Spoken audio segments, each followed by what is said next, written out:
texto que vamos a exponer prontamente responde o trata de hablar acerca de una de las una de las más frecuentes preguntas que el cristiano y el no cristiano se ha hecho a lo largo de la historia. Cuando digo esto me estoy refiriendo a la interrogante de cómo es posible o cómo explicamos que el Dios bueno, misericordioso, todopoderoso pueda permitir la clase de dolor con la que nos encontramos en el mundo. Otros han hecho la pregunta, ¿cuál es el propósito de ese dolor y sufrimiento? Ustedes que hablan de que todo tiene un propósito, ¿cuál es? Pues yo no se lo veo. Y todavía otros han pensado bien intencionadamente a lo largo de mucho tiempo y han concluido que no, nosotros vivimos en un mundo que es sordo o indiferente al dolor humano. En otras palabras, no hay Dios, no hay nada como explicarlo, simplemente es. Y esas preguntas han sido respondidas, o los argumentos han sido respondidos de diferentes maneras a lo largo de 20 siglos, y algunas respuestas han sido muy bíblicas, otras muy erradas o erróneas, aun cuando la intención de los que estuvieron errados haya sido buena. De hecho, los amigos de Job respondieron a esa pregunta, pero lo hicieron erróneamente. Ellos fueron donde Job, vieron a su amigo, durante una semana no hablaron con él, estaban como espantados del grado de sufrimiento y al mismo tiempo no sabían qué decir. Y al final, cuando se propusieron hablar, eso fue lo peor que pudieron hacer, porque ellos acusaron a Job de que tú tienes que haber hecho algo malo, y no solamente malo, profundamente malo, para experimentar el grado de dolor en el que te encuentras. Escucha la misma versión de esa historia en otra narración del Nuevo Testamento, Juan 9, muchos de ustedes la conocen, 1 al 3. Al pasar Jesús vio a un hombre ciego de nacimiento, y sus discípulos le preguntaron, Rabí, ¿quién pecó, este o sus padres, para que naciera ciego? O sea, no hay otra explicación, o es A o es B. Jesús respondió, ni este pecó, ni sus padres, sino que está ciego para que las obras de Dios se manifiesten en él. A ese tipo de razonamiento de que si estás sufriendo, tú pecaste de alguna manera, o quizás tus padres. Yo le he compartido en otras ocasiones que cuando mi diabetes apareció a los casi 12 años de edad, esa fue la primera pregunta que surgió en la mente de mi padre. Esto tiene 2000 años con nosotros, mucho más de hecho. ¿Qué habremos hecho para que tú y yo, le dijo él a mi madre, para que a Miguel le saliera algo como esto? Y eso es lo que llamamos la teología de la retribución, que no es bíblica. De hecho, eso se parece más al hinduismo que al cristianismo, porque en el hinduismo tú naces con un karma. Y si tú sufres mucho, eso habla de que tú tienes un mal karma debido a la vida que tú llevaste anteriormente. Al reencarnar, naciste con un mal karma y ahora tu dolor, sufrimiento, dificultades van a purificar tu karma, pero eso no sale de las páginas de la Biblia. Algunos han tratado de excusar a Dios y han concluido de la misma forma, erróneamente, que Dios no tiene nada que ver con el dolor, que eso es Satanás, que eso es el diablo, que te tiene enfermo, que te tiene atado, que eso es un demonio de pobreza o de lo que sea. Y eso suena muy bien porque saca a Dios de la ecuación. El problema es que Dios, en múltiples pasajes de la Biblia, se responsabiliza de las dificultades, del dolor, de las calamidades en todo el planeta Tierra. Él dice, Él lo afirma categóricamente, la causa final de tu problema, de lo que estás sufriendo, la causa final, tú puedes haber pecado, pero la causa final soy yo. Amós 4:6. Si sucede una calamidad en la ciudad, ¿no la ha causado el Señor? Si sucede una pandemia del COVID-19 en el mundo, ¿no soy yo el responsable último? Eso es lo que Dios dice. Isaías 45:7. Bueno, oren que esto dure 1 hora para hablar, esta voz. Yo soy el que forma la luz y crea las tinieblas, el que causa bienestar y crea calamidades. Yo, el Señor, es el que hace todo esto.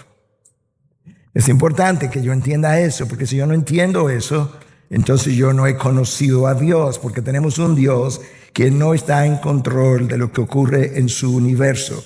Y si Él no está en control, Él no es soberano y Él no es todopoderoso. Y si Él no es soberano ni todopoderoso, Él no es Dios. Tendría que ser otra persona por encima de Él.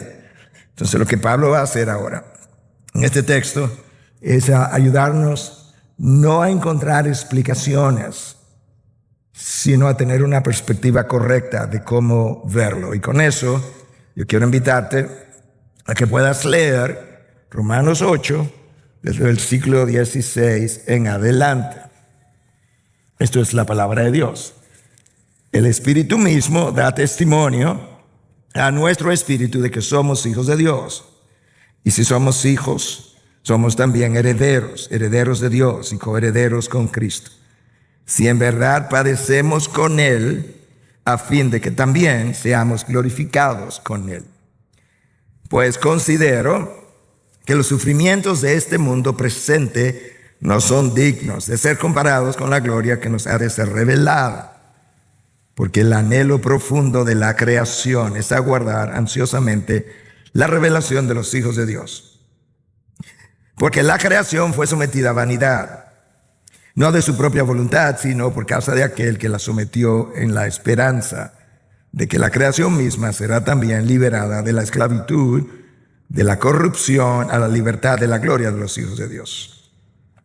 Pues sabemos que la creación entera gime y sufre hasta ahora dolores de parto. Y no solo ella, sino que también nosotros mismos, que tenemos las primicias del Espíritu. Aún nosotros mismos gemimos en nuestro interior, aguardando ansiosamente la adopción como hijos, la redención de nuestros cuerpos. Porque en esperanza hemos sido salvados, pero la esperanza que se ve no es esperanza. Pues, ¿por qué esperar lo que uno ve?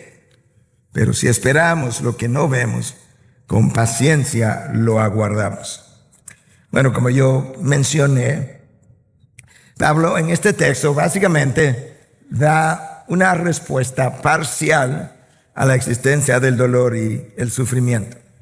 Pero antes de eso, él quiere que entendamos los privilegiados que nosotros somos como hijos de Dios.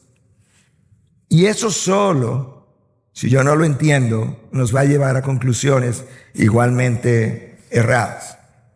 Algunos de ustedes han leído, conocen la historia de Matthew Henry, una de sus historias. Matthew Henry es el autor de ese comentario muy famoso que lleva su nombre. En una ocasión él fue asaltado. Eso es una de las dificultades de este mundo. Y él llegó a la casa, pausó y oró. Y eso fue lo que él dijo: Señor, ayúdame a estar agradecido. Primero, porque nunca antes había sido robado. Segundo, porque aunque se llevaron la cartera, no me quitaron la vida. Tercero, porque aunque se llevaron todo lo que yo tenía, no era mucho. Y cuarto, escucha, porque fui yo quien fue robado y no quien robó. Es preferible ser la persona contra quien se ha pecado que ser la persona que peca contra alguien. Voy a decir eso otra vez. Es preferible ser la persona contra quien se ha pecado que ser la persona que peca contra alguien. Eso es lo que Matthew Henry estaba tratando de comunicar en su oración. Eso es perspectiva acerca del dolor y los sufrimientos. Y a lo largo de los años, yo he llegado a la conclusión para mí que cuando tiene que ver con dolor y sufrimiento, perspectiva lo es todo. El texto de hoy comienza: el Espíritu mismo da testimonio a nuestro espíritu de que somos hijos de Dios. Y si somos hijos, también herederos, herederos de Dios y coherederos con Cristo, si en verdad padecemos con Él, a fin de que también seamos glorificados con Él. Pablo quiere que yo entienda, antes de tú pensar en el dolor que quizás has atravesado o estás atravesando, yo quiero que tú entiendas lo privilegiado que tú eres. Privilegio número 1, somos hijos de Dios, versículo 16. ¿Okay? No somos simplemente hijos de padres terrenales. Yo tengo un nuevo nacimiento con un resultado de una nueva criatura. Privilegio número 2, yo tengo quien me recuerde que yo soy un hijo de Dios, para que yo no me desanime en el camino. El Espíritu mismo da testimonio a nuestro espíritu de que somos hijos de Dios. Versículo 16 todavía. Que eres hijo, tienes a alguien en ti que te recuerda en todo tiempo, tú eres mi hijo, para que no lo olvides. Número 3, privilegio número 3, si somos hijos, este es extraordinario, somos también herederos, herederos de Dios y coherederos con Cristo. ¿Tú estás bien?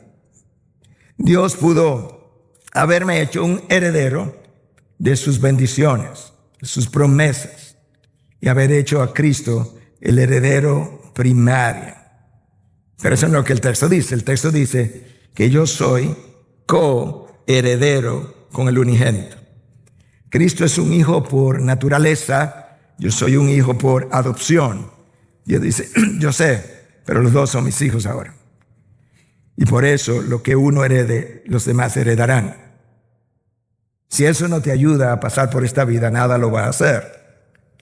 De Adán heredamos la condenación y la vergüenza. De Cristo heredamos la salvación y la gloria. Privilegio número 4. Todavía no hemos comenzado a ver las enseñanzas acerca del sufrimiento, pero yo necesito saber quién yo soy primero. Eso es importante. Versículo 17.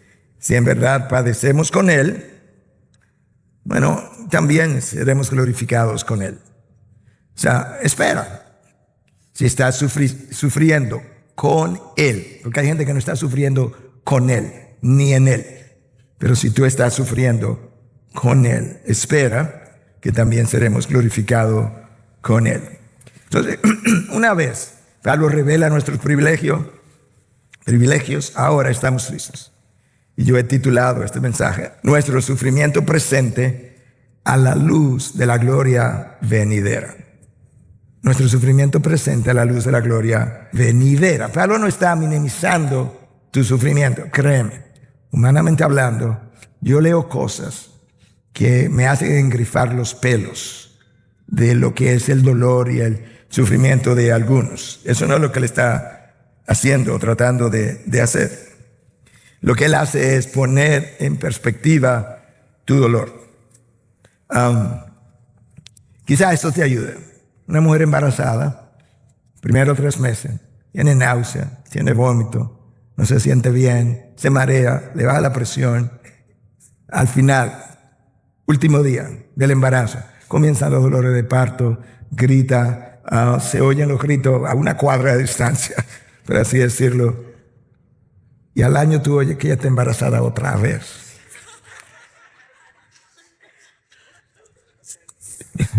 Eso como que no es lógico, ¿verdad? Para nada. El problema es, la realidad es que a la luz de vamos a llamarle gloria, gozo mejor, de lo que vendría, ella soportó el dolor. Y no solamente que lo soportó, voluntariamente se ofreció para pasar por lo mismo 2, 3, 4, 5, hasta 15 veces yo he oído de mujeres que tú dices, pero son masoquistas. No, hay un gozo puesto delante de ellas que supera el dolor. Entonces ahora lo que el apóstol Pablo está haciendo, ayudándonos a ver cómo yo atravieso por esta vida. Enseñanza número 1. Dime los privilegios, lo dejamos atrás momentáneamente. Enseñanza número 1. La visión que tú tengas del reino venidero determina el peso que tú le atribuyes al sufrimiento en el presente. La visión que tú tengas de ese reino futuro determina el peso que tú le atribuyes al sufrimiento en este reino presente.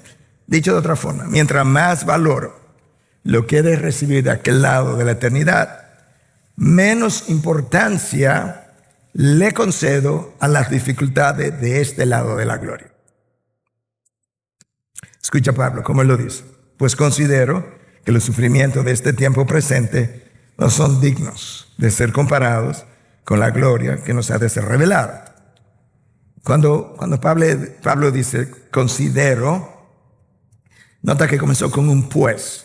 Otras versiones comienzan con un porque. O sea, déjame explicarte por qué.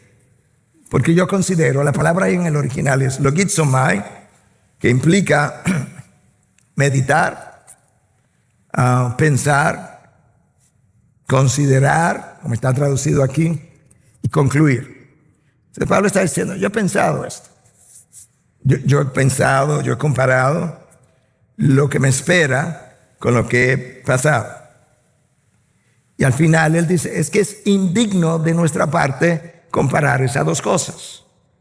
Porque en primer lugar, las bendiciones del nuevo reino son de magnitud mayor que cualquier dolor que tú atravieses ahora. En segundo lugar, la duración de la gloria que ha de venir es mucho más, es eterna. Por consiguiente, tu sufrimiento aquí luce como leve y pasajero. Ahora, no solamente Pablo pensó así, es que Cristo pensó de la misma manera. Escucha lo que dice el autor de Hebreos. Un segundo, que esto se pasa solo. Como que el reino de las tinieblas está contra la predicación de su palabra, lo cual no sería nada nuevo. Pero escucha a Jesús. Puesto los ojos en Jesús, el autor y consumador de la fe. ¿Qué fue lo que hizo? ¿Quién? Por el gozo puesto delante de él, esa es la razón, soportó la cruz, despreció la vergüenza y luego se sentó a la diestra del trono de Dios. ¿Y cómo fue? Que cuando Cristo fue a la cruz, él no solamente vio la cruz que tenía delante, él vio detrás de la cruz y vio el gozo que estaba delante, y él dijo, yo puedo pasar por la cruz, y yo puedo soportar la vergüenza. Esto es lo que Pablo hace. Aquellos de ustedes que siguieron la transmisión por su causa, en el día 1, la primera sesión, yo hablé de lo que implica la palabra digno, que tenía que ver con, en el lenguaje, en el griego clásico, con equilibrar una balanza perfectamente. Entonces Pablo pone de un lado de la balanza enfermedades, pérdidas de seres queridos, pérdida de trabajo, el dolor de padres que tienen hijos rebeldes, que lo ven sufriendo las consecuencias de su pecado, el dolor de padres que quieren tener hijos y no han podido, las hambrunas, los desastres naturales y todo lo demás. A eso Pablo le llama los sufrimientos de este tiempo presente. Están aquí. Del otro lado de la balanza, entonces Pablo puso cosas que ojo humano no vio, ni oído oyó, ni han entrado al corazón del hombre, las cosas que Dios ha preparado para los que él ama. Entonces aquí está el mundo, sus vicisitudes, aquí está lo prometido por Dios. Cuando Pablo colocó eso de este lado, la balanza hizo esto. Y Pablo dijo, es que eso es indigno. Es indigno que tú me compares esto con esto. Esto pesa, esto no. Pero esa perspectiva no me está dando todavía una explicación de por qué yo estoy en la dificultad en que yo estoy. Entonces, él concluyó, no hay comparación, ni siquiera cerca entre mi dolor aquí y mi gloria allá. No hay comparación. Es indigno, como ya mencioné. No olvides que Pablo estuvo en el tercer cielo, de manera que él estaba hablando o escribiendo con más conocimiento de causa que tú y que yo. Él sabe lo que está diciendo. Esa es la razón por la que él escribe a los Corintios en su primera carta, y en 4:17 dice, pues esta aflicción leve y pasajera ¿Cuál, Pablo? La que tú estás atravesando.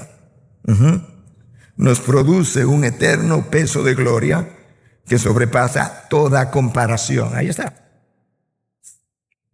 Pablo dice, es que no importa cómo tú lo quieras comparar. Esta aflicción, recuerda el currículum de Pablo en cuanto a los dolores, sufrimientos, persecuciones, cárceles y demás, naufragios, hambrunas. Pablo dice, eso es leve y pasajero. Lo que a nosotros nos parece extremadamente pesado y sin fin, Pablo dice, no, eso es leve y pasajero. De manera, hermanos, que tú y yo necesitamos cambiar la perspectiva que tenemos con relación al dolor. Y más que entender la causa del dolor, que confíes en el Dios que controla el dolor, el sufrimiento, las dificultades, las llamas, las tormentas emocionales, espirituales y las físicas. Ciertamente, cuando Dios maldijo el planeta, literalmente Él dijo, maldita será la tierra por tu causa, le dijo a Adán y a Eva. Y aquí padecemos esa maldición, pero Dios usa esa maldición para bendición. Tú me vas a decir, no entiendo. Mira la cruz. Maldito es todo el que muere en un madero. Esa maldición fue usada para bendición. Hermano, yo no sé si lo has leído, si lo has visto en tu vida. El camino a la gloria está minado con experiencia de dolor y sufrimiento. No al azar, diseñadas por el Dios que te ama infinitamente para ir creando a través de ella la imagen de Cristo en ti. Eso fue lo que Adán dañó. Y eso es exactamente lo que Cristo vino a redimir. Tenemos que ir en dirección opuesta a lo que Adán hizo. Dios le prometió al pueblo hebreo que lo iba a sacar a libertad, lo sacó al desierto, pero que lo iba a llevar a una tierra prometida donde abundaba leche y miel. Lo que el pueblo no sabía era que el camino entre la esclavitud y la tierra de abundancia era el desierto. Dios te hizo una promesa de que te va a llevar a una gloria, a la gloria prometida. La ilusión que nosotros nos hemos hecho es que el camino de la esclavitud al pecado a la gloria es un camino sobre nubes. No, es un camino como el desierto de los judíos. ¿Tú recuerdas lo que pasó con los judíos en el desierto? Por 40 años se quejaron. Y yo no sé si tú tienes si pudieras tener una grabadora de los años que has vivido, cuántos de esos años tú te has estado, o quizá yo también, quejando. Y Dios está diciendo, no te quejes, porque el diseño de ir de la esclavitud del pecado a la gloria es exactamente por donde estás transitando. Ahora, en medio de eso, en ese desierto, tú recuerdas que hubo serpientes venenosas que mordieron a algunos de los judíos, de hecho a muchos, y murieron. Tú recuerdas cómo ellos fueron sanados, aquellos que no llegaron a morir. Bueno, Moisés levantó una serpiente de bronce en el desierto, haciendo alusión a la cruz de Cristo. Y Cristo dijo, de la misma manera que la serpiente de bronce fue levantada en el desierto, el Hijo del Hombre será levantado. Entonces ellos miraron la serpiente de bronce y sanaron. De esa misma forma, cuando la serpiente del pecado te muerda, tú sabes dónde tienes que mirar. O quizás peor aún, algunos en el camino a la gloria experimentan un dolor que lo experimentan tan intenso que quieren anestesiarlo. Y para anestesiarlo incurren en conductas pecaminosas de placer. Y Dios te dice, cuando haces eso, lo único que estás haciendo es empeorando tu condición. Pero si todavía tienes arrepentimiento, tú tienes una cruz donde tú puedes mirar, pedir perdón, encontrar perdón, pararte y seguir caminando hacia la gloria. Los autores del libro Suffering and the Goodness of God escribieron lo siguiente: contrario a los judíos que querían poder, con el perdón de los autores, yo diría, no, los judíos querían señales, los romanos querían poder y los griegos querían sabiduría. Y el Evangelio de Jesús enfatiza, subraya la palabra enfatiza el favor de Dios manifestado a través de la debilidad, la humillación y aún la muerte. El sufrimiento, lejos de ser una marca de rechazo, es más bien una marca de su favor y de bendición. Piensa por un momento. El mayor pecado que jamás se haya cometido en la humanidad y que se va a cometer fue la crucifixión de Cristo. La misma crucifixión que fue el mayor pecado es la mayor bendición que tú jamás vas a encontrar en este mundo. De manera que recuerdas lo que piensas acerca de tu dolor y el sufrimiento en este mundo depende completamente, subraya la palabra completamente, de si tú lo ves a la luz del lente humano o del lente de Dios. Esas dos cosas lucen completamente diferentes. Recuerda que siempre te he dicho, hay dos lecturas, incluyendo de esto que está ocurriendo hoy en este lugar. Lo que nosotros vemos y lo que Dios ve. Lo que nosotros hacemos y lo que Dios está haciendo. Enseñanza número 2. La creación misma no disfruta de las condiciones que originalmente tuvo debido al pecado de Adán. Mira cómo Pablo lo explica. Porque el anhelo profundo de la creación, Pablo personifica la creación ahora, como si fuera una persona. El anhelo profundo de la creación es aguardar ansiosamente la revelación de los hijos de Dios. Porque la creación fue sometida a vanidad, no de su propia voluntad, sino por causa de aquel que la sometió en la esperanza.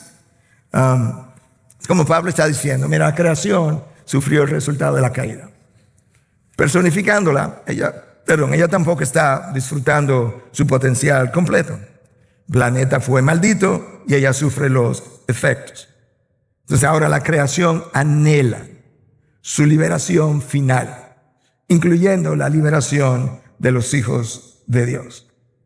Pero yo creo, piensa por un momento, que cuando Satanás vea de dónde él cayó y vea de dónde él nos levantó y hasta dónde nos llevó, yo creo que él va a quedar atónito. Nosotros estamos destituidos de la gloria de Dios, o fuimos destituidos, llegaremos a ser investidos con la misma gloria. Por otro lado, Pablo dice que la creación fue sometida a vanidad. La palabra ahí vanidad es vacía, sin propósito, sin sentido. Eso es como le luce a los ateos. Este mundo, la gente sufre, la gente nace, crece, se reproduce, muere, sufre y luego muere. No tiene sentido. Pablo dice, así, vista así, la creación perdió su propósito, perdió su bonanza absoluta, perdió las condiciones ideales. Bueno, la palabra traducida ahí como vanidad en el original, en el griego, es matoites. Y esa palabra es usada en el Nuevo Testamento varias veces.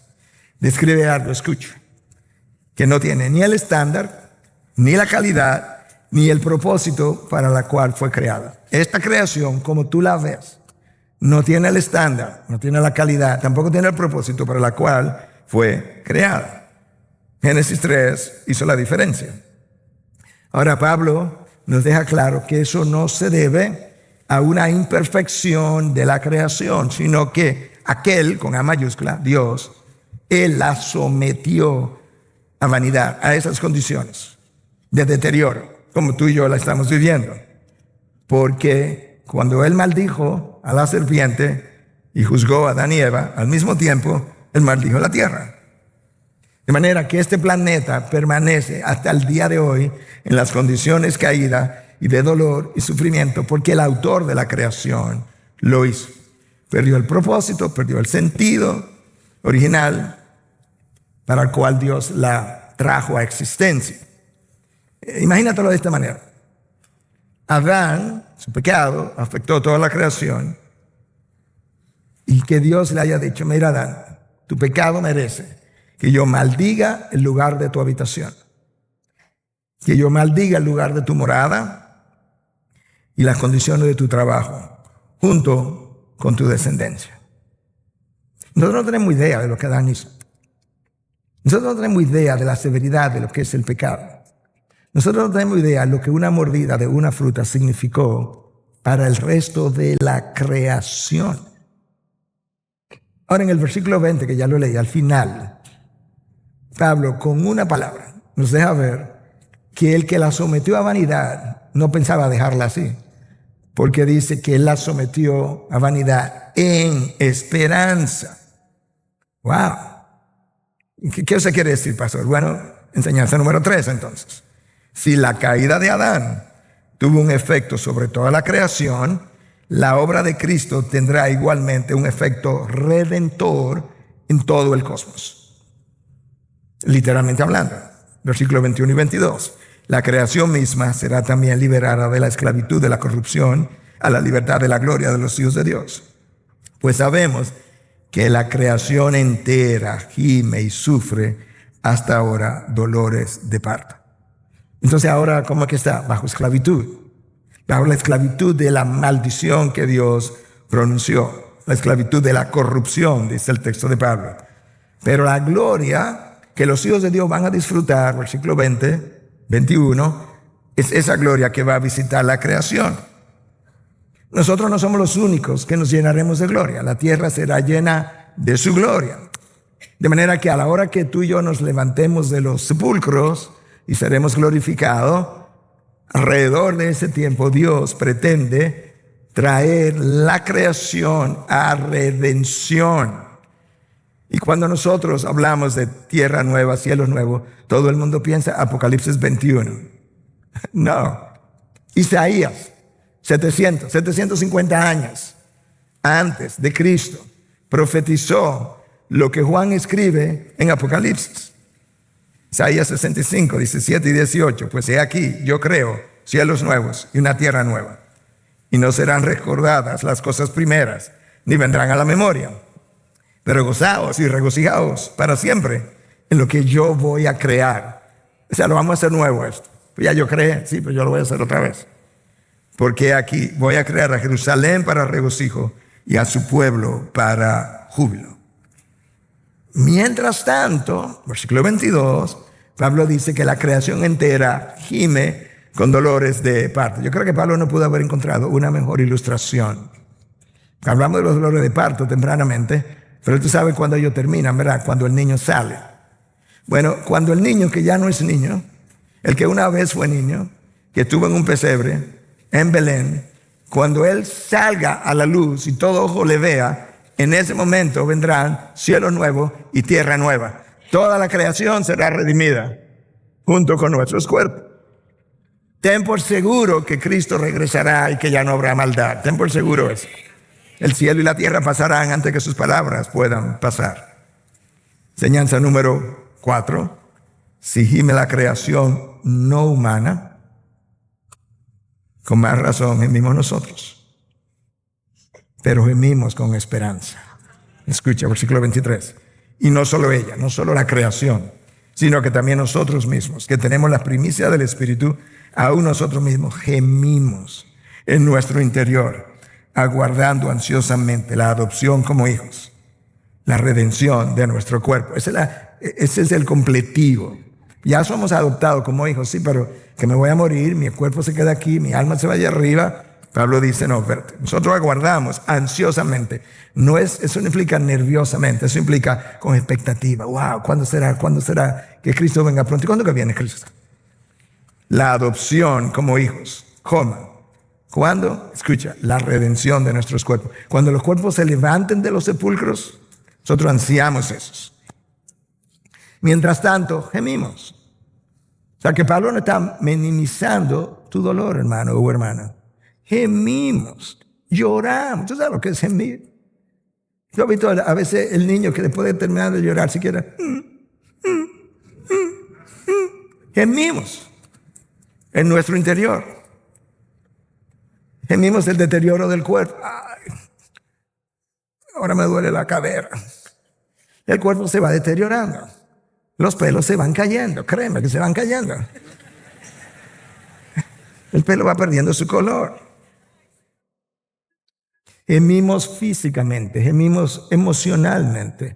A veces pecamos y nos duele. ¿Cómo va a ser que yo haya hecho tal cosa? Gemimos espiritualmente. Otras veces gemimos cuando somos heridos, mentidos, decepcionados, engañados, traicionados. Hermano, no es fácil nada de esto. A veces nos duele el pecado que el otro cometió contra nosotros. A veces vemos niños violados y nos duele el dolor alrededor de nosotros. O sea, es horrible todo esto. El sufrimiento presente tiene dimensiones cósmicas. Sufre la creación, sufrimos nosotros y sufre el espíritu. ¿Tú puedes creer eso? Claro que no sufre igual que nosotros, pero él gime, lo vamos a ver en un momento. Hasta que finalmente se haya completado nuestra adopción. Cuando finalmente el cuerpo se levante y yo sea glorificado con Cristo, terminó todo. No más lágrimas, no más muerte, no más dolor. Nos quedan más enseñanzas, no te vayas. Enseñanza número 5. La única forma de esperar la gloria venidera sin desmayar es cultivando la esperanza en las promesas de Dios, 1, y ejercitando la paciencia por medio de la llenura del Espíritu. ¿Dónde yo veo eso? Versículo 24. Porque en esperanza hemos sido salvados. Pero la esperanza que se ve no es esperanza. Claro, yo no tengo la esperanza de que Katy venga a la iglesia y está ahí. Eso no es esperanza. La esperanza que se ve no es esperanza. Pues, ¿por qué esperar lo que uno ve? Pero si esperamos lo que no vemos, con paciencia lo aguardamos. La esperanza mencionada en el versículo 24, la paciencia mencionada en el versículo 25. Yo necesito las dos cosas. Esperanza, la palabra es elpis. Implica un deseo de algo que tú esperas en tiempo futuro, con la expectativa de obtenerlo. Sí, pero esa no es la esperanza de que la Biblia está hablando. Escucha otra vez. Esperanza. Yo voy a ir a Europa el año que viene. ¿Estás seguro? Bueno, yo tengo la esperanza. Bueno, tengo una expectativa, pero eso no es como la Biblia habla de esperanza. Cuando la Biblia habla de esperanza, tiene la connotación que tú estás esperando por algo en el futuro con certidumbre de que va a ocurrir. De manera que el regreso de Cristo no es una esperanza secular, por así decirlo. No, yo tengo una certidumbre y la certidumbre alimenta mi fe. Y la certidumbre fortalece mi paciencia.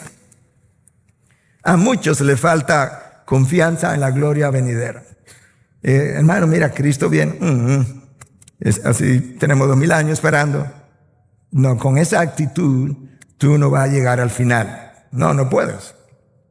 Y hay gente que le falta confianza en las promesas de Dios y por tanto no va a esperar con paciencia. Ahora, la palabra paciencia, por otro lado, upomone, tiene otra connotación importante. Implica en el original permanecer bajo disciplina o bajo algún peso. O sea, Pablo no está minimizando esto. Pablo sabe que este mundo pesa. Sí, pero tú permaneces. Y tú tienes a alguien en tu interior que te ayuda a permanecer. Entonces, la paciencia de que la Biblia habla es más la habilidad de perseverar cuando las circunstancias son difíciles y de enfrentarlas con convicciones de que Dios es el autor de la condición en medio de la cual tú te encuentras. Déjame decir eso otra vez. La paciencia de que habla la Biblia implica una habilidad de esperar bajo situaciones de peso difíciles y la habilidad de confrontar eso. Porque tienes una convicción de que Dios es el autor de la circunstancia en medio de la cual yo me encuentro. Hermanos, yo puedo aceptar eso y vivir como Pablo con gozo en medio de las peores circunstancias, o yo puedo rechazar eso, rebelarme contra eso, resentirme contra Dios y hacer mi situación peor. De manera que tú y yo necesitamos esperanza y paciencia. Es interesante que esas dos palabras en un número de pasajes en la Biblia aparecen juntas. No tengo el tiempo para recorrer todos esos pasajes, pero te doy uno. Romanos 5, 3 al 5. La paciencia produce carácter y el carácter produce esperanza. Ahí está. Las dos palabras juntas. La paciencia esperando a cultivar un carácter piadoso. Y el hombre y la mujer piadoso, son hombres y mujeres de esperanza.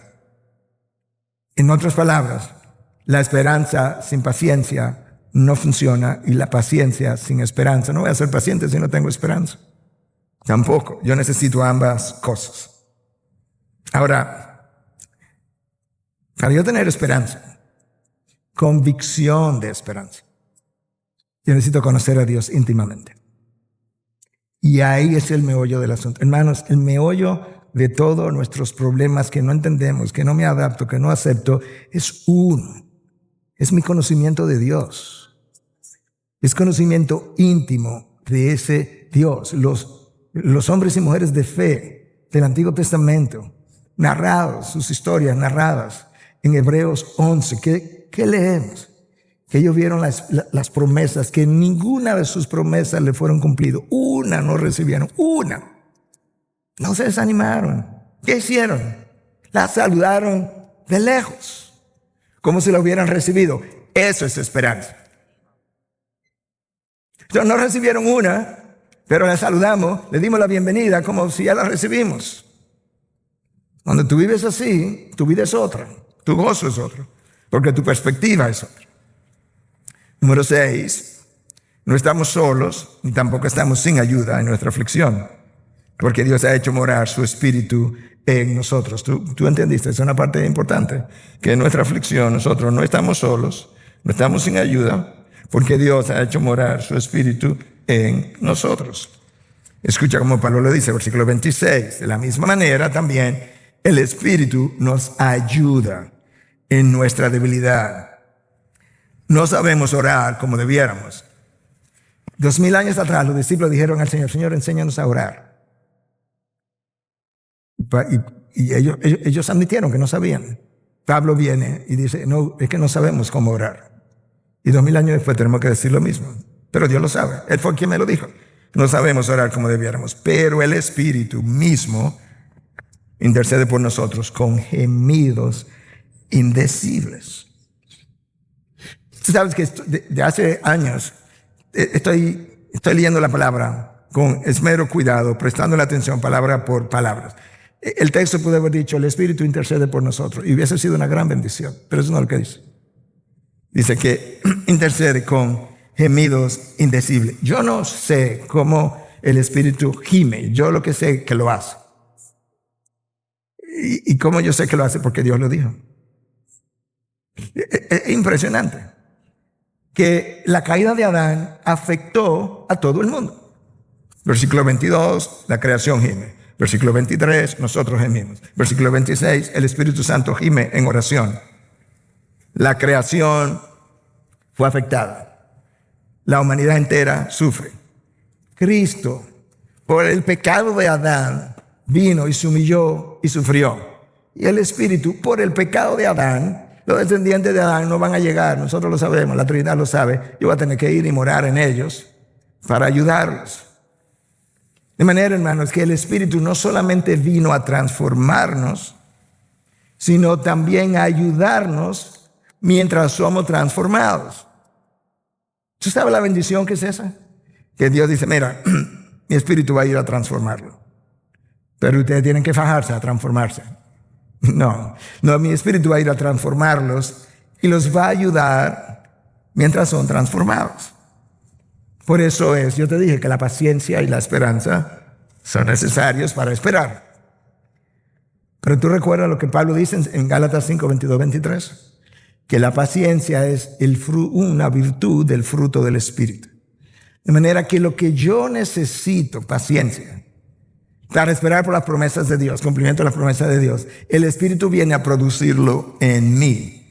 Y el texto dice que nos ayuda en nuestra debilidad. ¿En cuál debilidad, Pablo? Bueno, el contexto es en la debilidad de tu oración. Porque no sabemos cómo orar. Somos débiles en la oración porque no oramos lo suficiente. Porque no tenemos la fe suficiente. porque no conocemos a Dios como el suficiente, ni lo conocemos a Él lo suficiente. Son dos cosas. Ni conozco a Dios como el suficiente, pero tampoco lo conozco todo lo suficiente. Tampoco conocemos los propósitos de Dios, ni entendemos su voluntad. Y una y otra vez, si hay algo que yo he visto en hijos de Dios, es frustrados con no conocer la voluntad de Dios. Es que es imposible. Es que tú conoces lo que dice la palabra, lo profundo de la voluntad de Dios. Alguien decía, la madre de alguien que se fue es una historia de 1947. Este joven misionero se iba a ir al campo de misión y le escribió a su madre, volaba ese día en los aviones que tenían, le escribió una carta a su madre, encontró una revista en el aeropuerto, arrancó la página, y esa revista tenía una página casi en blanco, que en el medio decía why, ¿por qué? Y en esa página él escribió una carta de despedida y la envió desde el aeropuerto. Había un buzón, compró en un lugar ahí estampillas de correo, sellos de correo, le envió. Y él salió, despegó el avión y se estrelló en Colombia, creo. Y la mamá, 2 días después de su muerte, ya tenía la noticia, recibe la carta. Cuando abre la página, lo primero que le aparece, why, ¿por qué?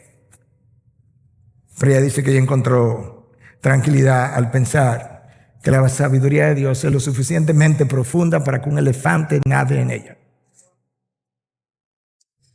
Pero es lo suficientemente amplia para que todos sus hijos puedan nadar y confiar en ella. Pero no sabemos cómo orar. Y Dios dice, no, yo lo sé.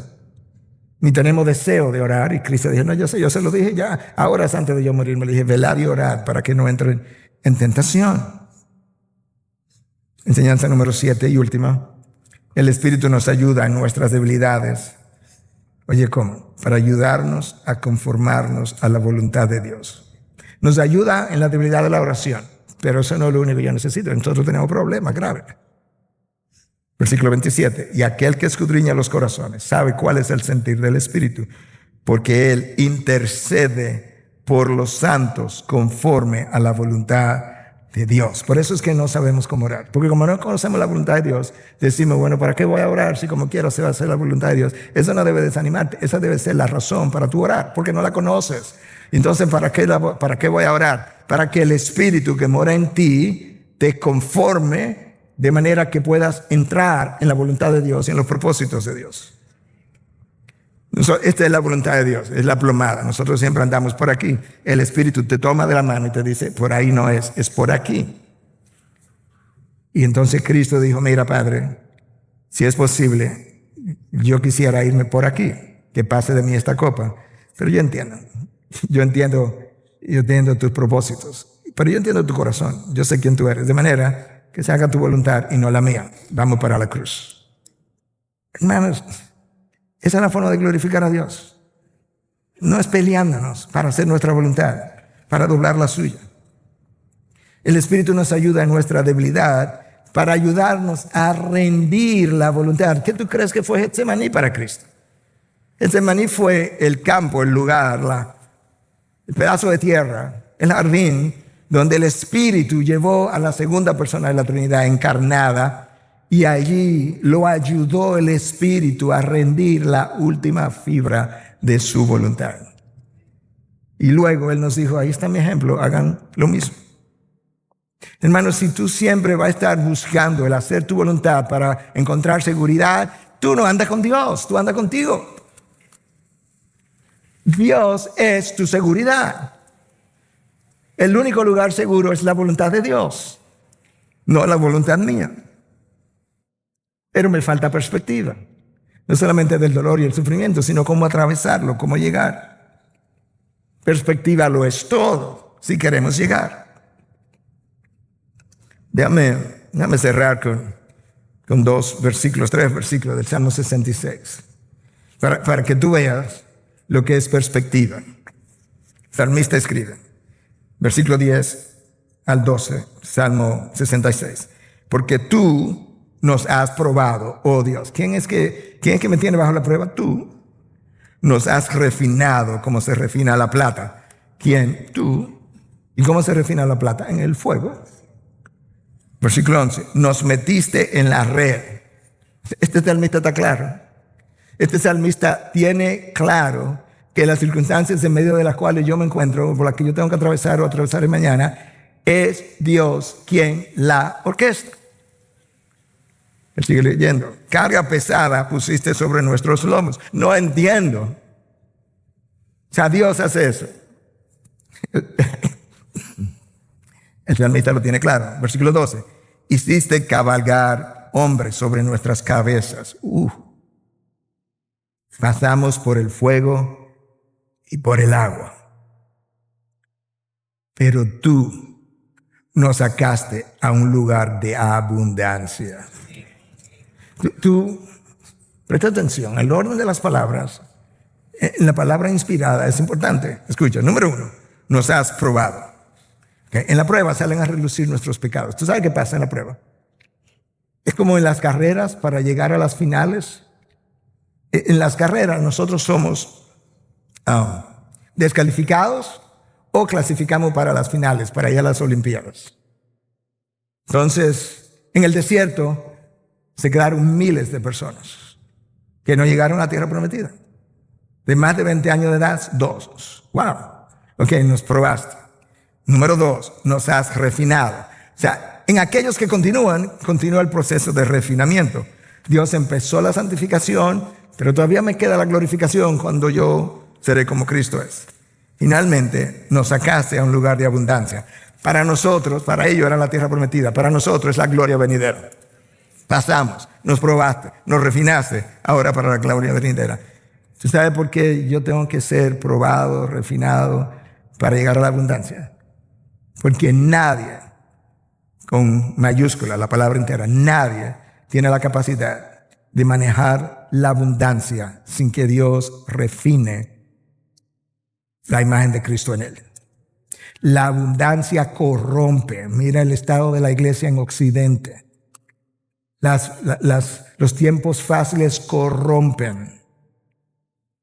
Tiene que ser probado, tiene que ser refinado. El salmista tenía la perspectiva correcta. Tú sabes lo correcto que estaba el salmista. No solamente que él dijo, tú hiciste, tú nos sacaste en lugar de bendición. Escucha cómo él cierra. Eso es lo que me encanta de los salmos. Que ellos se pueden quejar todo lo que quieran de Dios, pero ellos saben dónde aterrizar. Versículo 20. O sea, es la turbulencia. Pero ellos aterrizan en lugar seguro. Escucha el versículo 20, el cierre. Bendito sea Dios, que no ha desechado mi oración, ni apartado de mí su misericordia. Con toda esa dificultad por la que pasaste, tú me estás hablando que Dios no apartó su misericordia. No, esa fue la misericordia de Dios la que te pasó por ahí para que llegara a ser refinado, porque de lo contrario, si te aplica la justicia, te hubiese descalificado hace tiempo, estuviera quemándote en el infierno. El salmista sabe. ¿Qué es lo que sabe? Él conoce a Dios, él conoce su carácter. Bendito sea Dios, que no ha desechado mi oración, ni apartado de mí su misericordia. Padre, gracias porque ciertamente nosotros vivimos en un planeta caído, con condiciones caídas, con personas caídas, todos nosotros. Pero en tu misericordia no solamente enviaste a tu Hijo a la cruz, enviaste al Espíritu a nosotros. Y Él nos ayuda en nuestra debilidad. Y Él no solamente nos transforma, Él nos ayuda en el proceso de transformación. Él ora cuando yo no sé orar. Él ora cuando yo no estoy orando. Él ora cuando yo ni siquiera quiero orar. Gracias, Señor, porque tus pruebas tienen la finalidad de refinarme. Y gracias porque antes de entregarme abundancia, como se la diste a Salomón y se perdió en el camino, tú ahora me estás refinando antes de poner abundancia en mis manos. No sea que yo corra la misma suerte de Salomón. Gracias por tu gran misericordia. Gracias por tu Espíritu que tú nos has dado, que nos guía, que está ahí, que no habla desde afuera, habla desde adentro. Que no es un entrenador que me dice, haz esto y haz aquello. No, que desde adentro pone en mí el deseo y las formas de transformación. Gracias. En Cristo Jesús. Su pueblo dice, amén, amén.